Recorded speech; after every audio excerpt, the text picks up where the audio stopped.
Sa akin po, nakaka-disappoint sapagkat dapat ipaliwanag hindi lamang sa ating komite, dapat ipaliwanag sa taong bayan kung paano ba ginamit ang pondo ng taong bayan.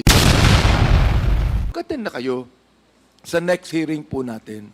At inyo natanggapin ang aming pagiging mabait sa inyo so far.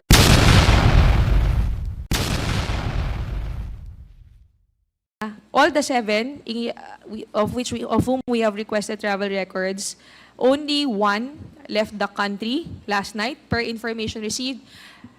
Attorney Zulaika T. Lopez entered the immigration gates of the airport last night at 7:31 p.m. Aboard flight PR 102 Manila to Los Angeles. Nakalagay po dito sa pinadala sa atin na information that only Zuleika Lopez departed on November 4. Emmanuel Gonzaga Ortoño arrived November 20. Rosalyn Ladores Sanchez arrived May 21. Juliet Villa del Rey arrived October 5. Edward Fajarda and Sunshine Chari Fajarda arrived June 25. Now, wala pa naman po naka-report na umalis sila uli. Sa palagay ko po, hindi lang talaga, I just would like to manifest, Mr. Chair, na napakabait po ng Committee on Good Government for giving them the chance for the 5th time to attend.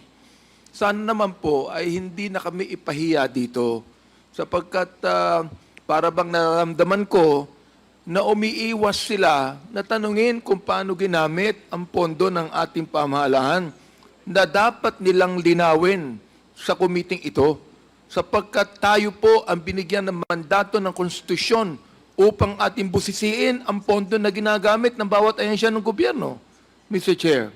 Kaya sa akin po, nakaka-disappoint sapagkat dapat ipaliwanag hindi lamang sa ating komite, dapat ipaliwanag sa taong bayan kung paano ba ginamit ang pondo ng taong bayan, Mr. Chair. Maraming salamat. Maybe Chair, we can... Mr. Yes, Chair. Congressman Sia. Just like to inquire, since we are on the subject of issuing subpoena at this testificandum to certain individuals, may also inquire from our COMSEC, have we also sent invitation to Mr. Kelvin Jerome Tenido and Maria Edelyn Rabago? These are, I believe, career officers in the Office of the Vice President. Have we sent them invitation in the previous committee hearings? Your Honors, in the previous committee hearings, Mr. Kelvin L. Tenido was, Jerome Tenido was invited. Ms. Rabago was first-time invitee. Okay. Your Honor. Your Honor, may I proceed with recognizing some members first, Your Honor? Yes, please. Thank Okay. you. Honorable Franz Espomarian, Deputy Majority Leader from the 3rd District of Quezon City, is present, Your Honor, as well as Honorable Ed Christopher Esgo, Deputy Majority Leader, 2nd District of Isabela, Your Honor. Yeah, so how many times did they refuse to appear before this committee hearings? For Mr. Kelvin Jerome Tenido, Your Honor, this is the 2nd time. For Ms. Rabago, this is the 1st time, Your Honor. Okay. Mr. Chair, I'd like to ask, Mr. Chair, how many times would the committee allow for certain invitees not to appear in the committee hearings before we can issue a subpoena for them to be mandated and obligated to appear before this committee hearings? Your Honor, under the rules on inquiries, witnesses, resource persons, and guests are allowed 2 unjustified absences, Your Honor. Have they sent us justification or a reason for their not attending in the previous committee hearing? Did we receive any letter, excuse letter from them? No excuse letters, Your Honor. Only position papers refusing to attend, Your Honor, based on the points raised in the current position paper that we have. It has been reiterated from day one of the other members or of officials of the Office of the Vice President, Your Honor. Thank you, Mr. Chair. Thank you, COMSEC. I'd like to reiterate again the manifestation of Deputy Speaker J.J. Suarez that we have been very lenient to these individuals. So if we have not received any justification of excuse letter for them not to attend before this committee. And I believe these individuals that I've mentioned have already been received invitation in the previous committee hearings. Perhaps we can also, well, I would suggest to the committee that we can also include them, issue them a subpoena at testificandum so that they may be required to appear before this committee hearings, because I believe their testimonies would be material for this committee to arrive in a sound judgment once we file our committee report, para po maintindihan natin ng buo, comprehensively understand kung ano po yung pinag-uusapan natin dito. So, Mr. Chair, again, I would submit to the committee, to the chair, whether or not these individuals would also be included in the subpoena testificandum that we will be issuing in probably tomorrow, Mr. Chair. Mr. Chair. Yes, that's but if not, if I would subscribe to the decision of this committee, to the chairman, since being that they have already refused to attend. This is the second time, no, or the third time na, no, Comsec, the second time. Chairman.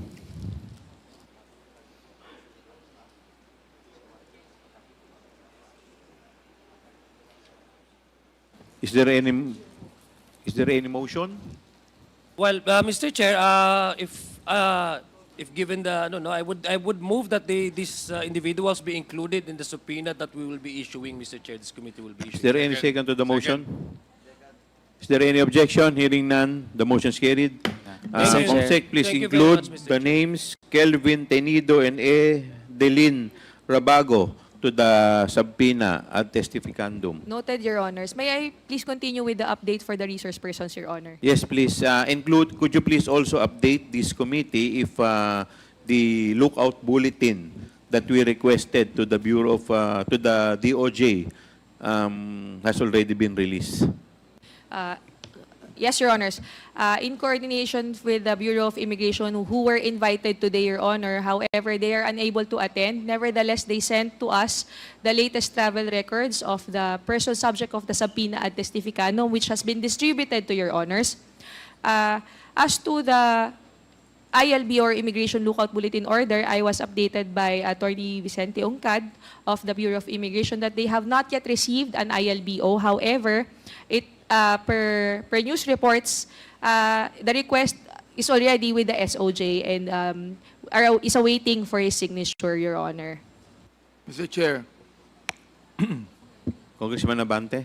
perhaps it would also be better for us to invite Attorney Vicente Uncat to give us the information about these people that we have invited, on their travels, Mr. Chair. Please take note of the manifestation of Congressman Ongcad, Comsec. Noted, Your Honors. It was actually Attorney Vicente Ongcad who signed the information, the travel records, Your Honor, in your hand. However, he is engaged right now. That's why, in an equally important matter, nevertheless, he sent this document, Your Honor, and he will be invited again in the next hearing, Your Honor. Lahat po ba itong subject ng ating subpoena ay nasa Pilipinas pa o ano yung mga travel record nila? Your Honor, per coordination or in coordination with Attorney Ongcad, all the 7 of whom we have requested travel records, only 1 left the country last night per information received. Attorney Zulaika T. Lopez entered the immigration gates of the airport last night at 7:31 p.m. Aboard flight PR 102 Manila to Los Angeles. But the rest are still in the Philippines. However, for Ms. Gina F. Acosta, considering that she has multiple namesakes, the Bureau of Immigration is unable to provide information as to her latest travel records, Your Honor. Mr. Chair, Congressman Abante.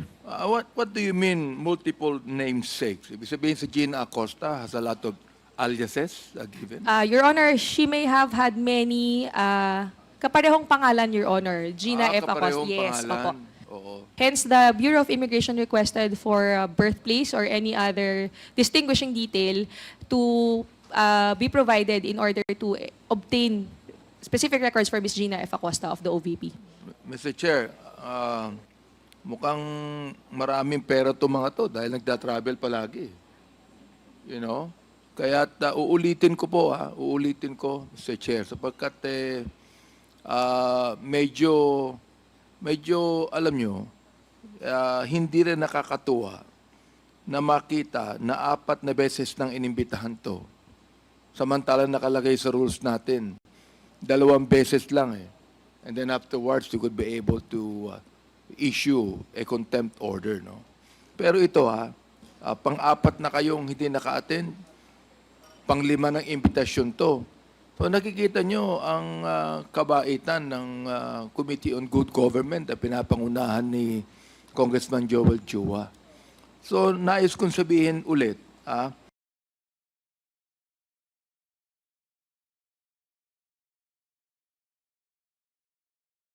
itong si Zuleika Lopez, Emmanuel Gonzaga Ortoño, Rosalyn Ladores Sanchez, Gina Acosta, Julieta Villa del Rey, Edward Fajarda, Sunshine Chari Fajarda, huwag nyo naman kaming hahamunin ang committee ito na mag-issue na kami ng contempt order sa inyo. Sana mag-attend na kayo. Ngayon pong inibitahan kayo ng pang-5 beses. Sapagkat alam ko naman, Mr. Chair, nakikinig itong mga taong to eh. Hindi naman sila ignorante sa hearing na ito. Nakikinig po sila dito. At kung narinig niyo po kami, nananawagan po kami sa inyo. Mag-attend na kayo sa next hearing po natin. At inyo natanggapin ang aming pagiging mabait sa inyo so far, Mr. Chair.